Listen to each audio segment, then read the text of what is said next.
जय हिंद प्यारे साथियों, मैं पारस कुमार आज आप लोगों के लिए पर्यावरण अध्ययन के टॉप 15 क्वेश्चन लेकर आया हूं, जिन्हें यदि आप पढ़ते हैं तो निश्चित ही यहां से आपको एग्जाम में प्रश्न देखने को मिलेंगे। इसलिए आप सभी से रिक्वेस्ट है वीडियो कंप्लीट देखें और आप कितने प्रश्नों के सही जवाब दे पाते हैं वो भी आप हमें कमेंट बॉक्स में अवश्य बताएं। तो बिना समय गवाए शुरू करते हैं। प्रश्न क्रमांक 1 से बोला गया है, निम्नलिखित में से किस वायुमंडलीय परत को मौसमी परिवर्तन की छत कहा जाता है।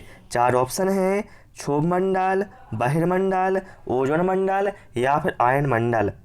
तो ध्यान रखना, मौसमी परिवर्तन की जो छत है साथियों वह कहा जाता है क्षोभमंडल को, क्योंकि हम सभी जानते हैं जो मौसमी संबंधी घटनाएं होती हैं जैसे आंधी, तूफान, वर्षा, वह सभी क्षोभमंडल में होती हैं, इसलिए इसे मौसमी परिवर्तन की छत कहा जाता है। प्रश्न क्रमांक 2, मुखौटा नृत्य का संबंध किस राज्य से है। असम, अरुणाचल प्रदेश, मेघालय या फिर कर्नाटक। तो देखिए, जो मुखौटा नृत्य है साथियों इसका संबंध है अरुणाचल प्रदेश से। राइट आंसर ऑप्शन बी के साथ जाएगा। यदि आपसे पूछा जाए असम का नृत्य कौन सा है तो बताना है बिहू।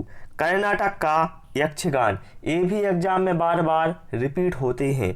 चलिए प्रश्न क्रमांक 3, और आप सभी से रिक्वेस्ट है वीडियो पसंद आए तो वीडियो को लाइक और शेयर करें और चैनल को ज़रूर सब्सक्राइब करें। यहाँ पर कहा गया है, कल्प वृक्ष किस वृक्ष को कहा जाता है। यूकेलिप्टस, नारियल, बरगद या फिर चंदन। तो हमेशा आप लोग ध्यान रखें, जो नारियल का पेड़ होता है उसे कल्प वृक्ष कहा जाता है। राइट आंसर यहाँ पर हमारा ऑप्शन बी के साथ जाएगा। चलिए प्रश्न क्रमांक 4, सूची 1 एवं सूची 2 का मिलान करें। यहाँ पर हमें क्या करना है, सूची 1 का सूची 2 से मिलान करना है। तो चलिए भैया हम मिलान करते हैं। पहले क्या है, गेंडा। भैया हम सभी जानते हैं जो गेंडा है वह काजीरंगा राष्ट्रीय उद्यान में पाया जाता है, ठीक है। शेर की बात की जाए तो शेर भैया कहाँ पर, गिर राष्ट्रीय उद्यान में। बाघ कहाँ पर, सुंदरबन राष्ट्रीय उद्यान में। और हाथी की बात करें तो पेरियर राष्ट्रीय उद्यान। बात करें यहाँ पर सुंदरबन राष्ट्रीय उद्यान कहाँ पर है तो पश्चिम बंगाल में। पेरियार राष्ट्रीय उद्यान कहाँ पर है, केरल में। काजीरंगा राष्ट्रीय उद्यान कहाँ पर है, असम में। गिर राष्ट्रीय उद्यान कहाँ पर है, गुजरात में। ये जितने पॉइंट बताता जा रहा हूँ भैया ये एग्जाम के लिए इम्पोर्टेंट है, इसलिए आप इनको ध्यान से नोट करते जाएं। चलिए प्रश्न क्रमांक 5, ब्रह्मांड के अध्ययन को खालिस्तान के नाम से जाना जाता है। कॉस्मोलॉजी, एस्ट्रोलॉजी, सीस्मोलॉजी या फिर लिम्नोलॉजी। तो देखिए, ब्रह्मांड के साथ ही जो अध्ययन को कहा जाता है कॉस्मोलॉजी, ठीक है। करेक्ट आंसर ऑप्शन ए के साथ जाएगा। और भूकंप के अध्ययन को कहा जाता है सीस्मोलॉजी, ये भी आप ध्यान रखिएगा। प्रश्न क्रमांक 6, भारत में पल्स पोलियो टीकाकरण कार्यक्रम कब आरंभ किया गया। वर्ष 1985 में, 2005 में, 1995 में या फिर 1990 में। देखिए साथियों, जो पोलियो रोग है ये आप सभी जानते हैं यह एक वायरस से होने वाली बीमारी है और इसकी रोकथाम के लिए वर्ष 1995 में पल्स पोलियो टीकाकरण कार्यक्रम आरंभ किया गया था। राइट आंसर ऑप्शन सी के साथ चला जाएगा, ठीक है। चलिए नेक्स्ट क्वेश्चन है, मॉन्ट्रियल समझौता का संबंध है किस क्षेत्र से है। ऑप्शन है जैव विविधता का संरक्षण, ग्रीन हाउस गैसों के उत्सर्जन में कमी, ओजोन परत का संरक्षण या फिर प्रवाल भित्ति का संरक्षण। तो हमेशा आप लोग ध्यान रखें, जो मॉन्ट्रियल समझौता है इसका संबंध है ओजोन परत के संरक्षण से है। करेक्ट आंसर ऑप्शन सी के साथ जाएगा। ध्यान रखिएगा, जो ओजोन परत है यह हमारे स्ट्रेटोस्फीयर या फिर समताप मंडल में पाई जाती है और ओजोन दिवस 16 सितंबर को मनाया जाता है, ये भी आप नोट कर लें। चलिए कृष्ण क्रांति जिसे कहा जाए ब्लैक रिवॉल्यूशन अर्थात काली क्रांति का संबंध है किससे है। कोयला उत्पादन से, पेट्रोलियम उत्पादन से, रासायनिक उर्वरक उत्पादन से या फिर मसाला उत्पादन से।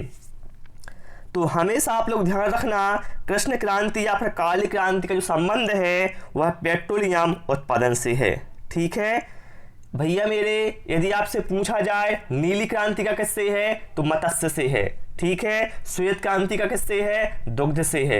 ये जो भी क्रांतियां हैं उनके बारे में आपको पता होना चाहिए। ओके, चलिए भैया इसके बाद प्रश्न क्रमांक 9 पर आते हैं।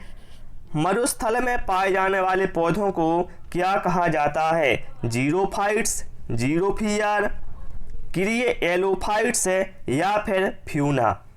तो देखिए मरुस्थल में जो पौधे पाए जाते हैं उनको कहा जाता है xerophytes. Right answer option A के साथ जाएगा। यदि आपसे पूछा जाए मरुस्थल में पाए जाने वाले जंतुओं को क्या कहा जाता है तो जंतुओं को कहा जाता है जीरोफियर।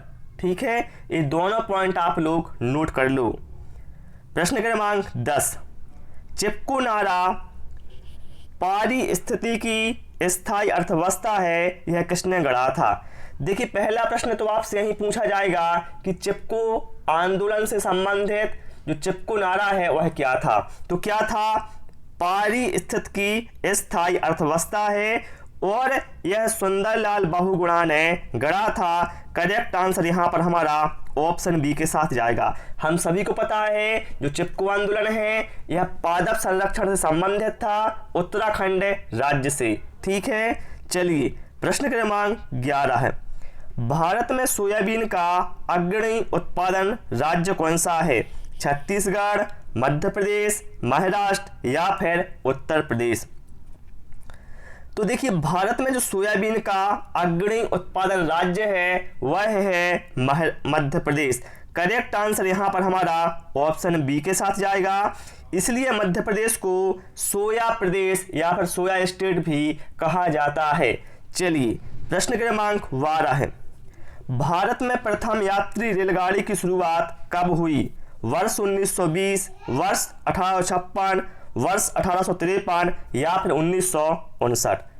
तो देखिए साथियों भारत में प्रथम यात्री रेलगाड़ी की जो शुरुआत है यह 16 अप्रैल 1853 को हुई थी और जो पहली गाड़ी है या ट्रेन है यह लॉर्ड डलहौजी के समय चलाई गई थी बंबई से ठाणे के बीच। चलिए प्रश्न क्रमांक 13, निम्न में से कौन सी वायुमंडल के तापमान को बढ़ाने में उत्तरदायी मानी जाती है? हाइड्रोजन, हीलियम, कार्बन डाइऑक्साइड या फिर रेडान।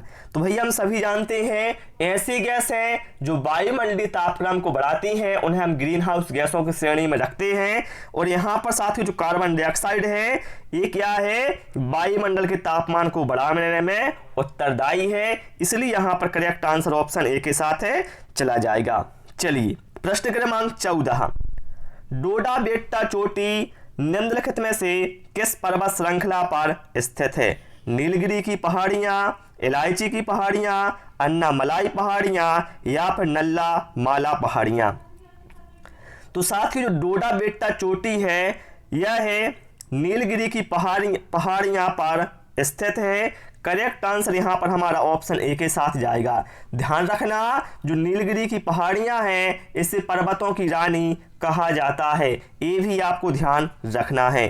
प्रश्न क्रमांक 15, इनमें से कौन सा युग में गलत सुमेलित है? बताना इन चार में से कौन सा युग में गलत सुमेलित है?